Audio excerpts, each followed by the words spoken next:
Hai semuanya. Ketemu lagi nih bareng kami Museum Story, channel yang akan terus ajak kamu jalan-jalan sambil eksplor lokasi bersejarah dan menarik di seluruh Indonesia. Kali ini kita bakal ajak kamu ke pusat kota Surabaya. Bukan untuk belanja ke mall loh, tapi untuk healing sembari melihat peninggalan teknologi canggih pada masanya dari negara yang saat ini sedang dipimpin oleh Vladimir Putin.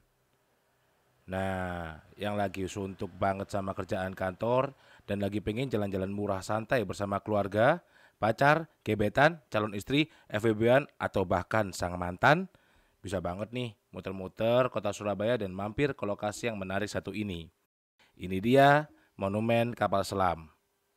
Lokasi Monumen Kapal Selam berada di jantung kota Surabaya dekat dengan Hotel Sahid dan tak jauh dari alun-alun Surabaya.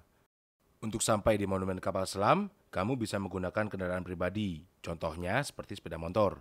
Cukup merogoh kocek sebesar Rp3.000 untuk biaya parkir, atau kamu bisa menggunakan Surabaya Bus dan berhenti di halte sekitaran Plaza Surabaya.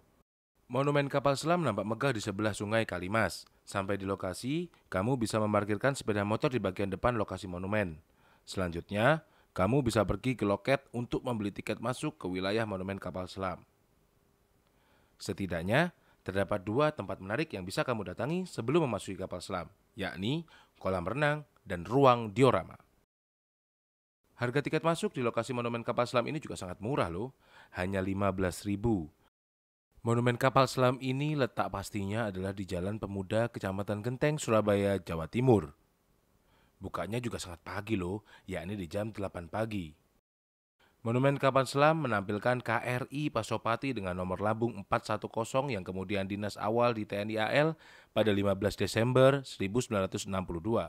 KRI Pasopati ini termasuk pada tipe kapal selam SS Type Whiskey Class yang dibuat oleh Rusia di tahun 1952 dan telah diresmikan pada tahun 1998 oleh Laksamana TNI Arief Kusaryadi. Kapal selam ini memiliki berat 1048 ton di atas permukaan laut dan 1340 ton di bawah permukaan. Wow, berat banget ya. Dengan panjang 76 meter dan lebar maksimum kapal selam ini adalah 6,30 meter. Kecepatan kapal selam ini terbagi atas beberapa klasifikasi nih, tergantung dari keberadaan kapal selam ini. Saat berada di atas permukaan, KRI Pasopati bisa berlayar dengan kecepatan maksimum 18,3 knot. Sedangkan jika berada di bawah permukaan, KRI Pasopati ini bisa berada di kecepatan maksimum sebesar 13,5 knot. Kira-kira 13,5 knot ini berapa kilometer per jam ya? Terdapat pula mode ekonomis untuk menghemat baterai kapal selam. Saat berada di atas permukaan, kecepatan ekonomis pada kapal selam ini adalah 10 knot. Sedangkan untuk di bawah permukaan, hanya bisa berada di bawah kecepatan ekonomi sebesar 2 knot. Sebagai informasi, kapal selam ini didesain untuk pertarungan di bawah air dengan tingkat kedinginan suhu di bawah rata-rata, dengan asumsi tingkat kebekuan layaknya di wilayah Rusia. Sekarang waktunya kita masuk ke dalam kapal selam. Awalnya, kamu harus menaiki beberapa anak tangga yang kemudian akan bertemu dengan ruang torpedo. Di ruang pertama ini akan menjadi sebuah lokasi bongkar muat torpedo. Kamu bisa melihat 3 tempat tidur yang dilipat secara rapi. Di bawah tempat tidur, terdapat torpedo yang tentunya sudah mati ya, dengan panjang setidaknya 10-15 meter. Tuh, lihat, panjang banget kan? Di bagian ujung ada 4 tabung peluncur yang berfungsi untuk menembakkan torpedo dan sebagai lokasi peluncuran pasukan katak. Pasukan katak diluncurkan saat mendapatkan misi pengintaian wilayah dasar laut musuh. Kita geser dikit yuk ke ruang selanjutnya.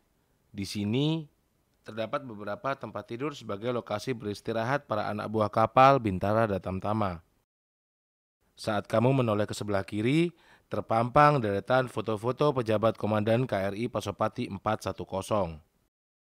Pada bagian ujung, ada satu ruang sempit sebagai kamar tidur komandan dengan 1 tempat tidur dan meja kerja. Selanjutnya, kamu bisa melihat rentetan radio di ruang komunikasi. Ruangan ini berguna untuk mengirim dan menerima berita sekaligus juga tempat informasi tempur kapal. Jalan terus ke belakang, kamu akan menemukan tempat pengendalian dan pusat informasi tempur, di mana komandan akan mengendalikan segala operasional kapal mulai dari saat berlayar hingga saat melakukan serangan torpedo. Pada tengah ruangan, terdapat alat angkat yakni periskop navigasi, anten komunikasi, periskop serang, anten radar, dan tabung snorkel. Di depan kiri, kamu akan mendapatkan meja peta untuk mengecek posisi kapal. Di belakang meja peta, terdapat giro kompas yang menunjukkan arah mata angin. Pada bagian kiri ruangan juga terdapat sonar di mana peralatan ini menjadi hal yang sangat penting saat kapal menyelam pada kedalaman di bawah periskop. Kita bergerak ke ruangan selanjutnya. Meski disebut ruangan bersantai, namun tak senyaman di rumah ya.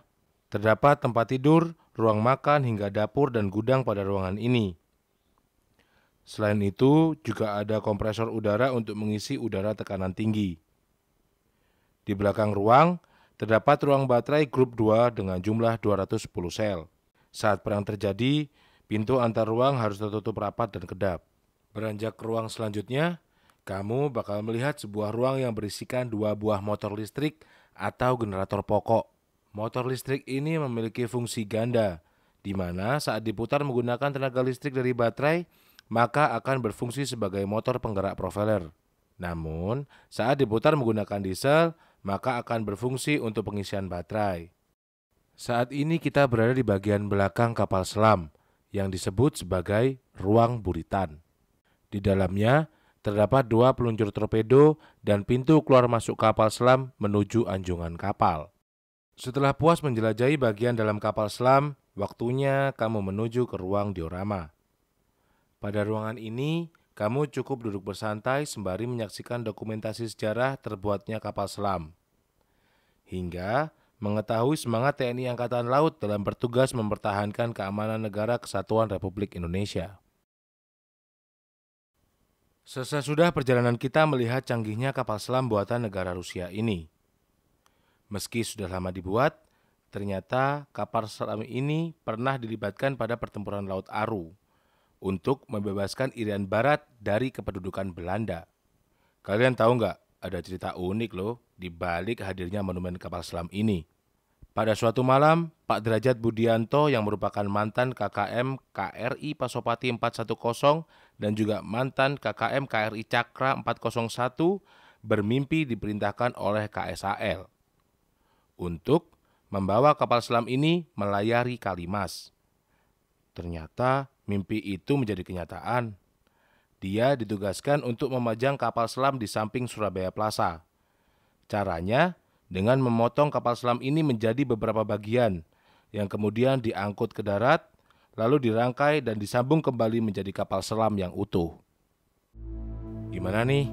Tertarik gak untuk datang langsung menyaksikan megahnya kapal selam KRI Pasopati 410 ini? Buat kalian yang ingin museum di kota kalian kita datangi, bisa langsung komen di bawah ya. Terima kasih sudah menyaksikan video ini sampai habis. Jika kamu merasa video kami ini berguna, jangan lupa subscribe, like, dan share. Monumen kapal selam mengingatkan kita akan keberanian dan dedikasi para prajurit bawah laut. Kita pun bisa menjadi pahlawan dalam hidup kita sendiri, menjelajahi kedalaman hati, dan mewujudkan impian kita. Sampai jumpa di video-video berikutnya.